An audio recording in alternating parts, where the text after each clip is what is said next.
بسم الله الرحمن الرحيم. والنجم إذا هوى ما ضل صاحبكم وما غوى وما ينطق عن الهوى إن هو إلا وحي يوحى علمه شديد القوى ذو مرة فاستوى وهو بالأفق الأعلى ثم دنا فتدلى فكان قاب قوسين أو أدنى فأوحى إلى عبده ما أوحى ما كذب الفؤاد ما رأى أفتمارونه على ما يرى ولقد رآه نزلة أخرى عند سدرة المنتهى عندها جنة المأوى إذ يغشى السدرة ما يغشى ما أزاغ البصر وما طغى لقد رأى من آيات ربه الكبرى أفرأيتم اللات والعزى ومناة الثالثة الأخرى ألكم الذكر وله الأنثى تلك إذا قسمة ضيزى إن هي إلا أسماء سميتموها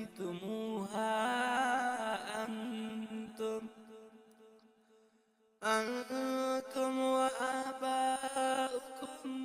ما أنزل الله بها من سلطان إن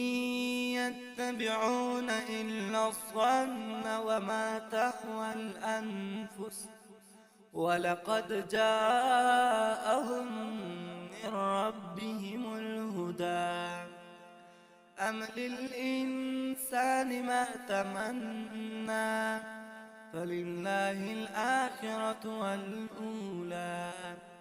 وكم من ملك في السماوات لا تغني شفاعتهم شيئا إلا من بعد أن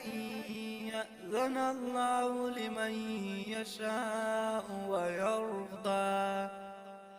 إن الذين لا يؤمنون بالآخرة ليسمون الملائكة تسمية الأنثى وما لهم به من علم إن يتبعون إلا الظن وإن الظن لا يغني من الحق شيئا فأعرض عمن تولى عن ذكرنا ولم يرد إلا الحياة الدنيا ذلك مبلغهم من العلم إن ربك هو أعلم بمن ضل عن سبيله وهو أعلم بمن اهتدى ولله ما في السماوات وما في الأرض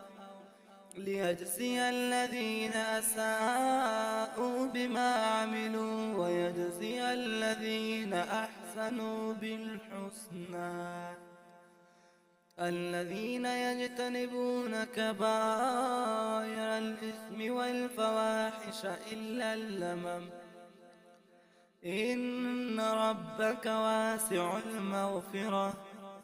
هو أعلم بكم إذ أنشأكم من الأرض وإذ أنتم أجنة في بطون أمهاتكم فلا تزكوا أنفسكم هو أعلم بمن اتقى. أفرأيت الذي تولى وأعطى قليلا وأكدى أعنده علم الغيب فهو يرى أم لم ينبأ بما في صحف موسى وإبراهيم الذي وفى ألا تزر وازرة وزر أخرى وأن ليس للإنسان إلا ما سعى وأن سعيه سوف يرى ثم يجزاه الجزاء الأوفى وأن إلى ربك المنتهى وأنه هو أضحك وأبكى وأنه هو أمات وأحيا وأنه خلق الزوجين الذكر والأنثى من نطفة إذا تمنى وأن عليه النشأة الأخرى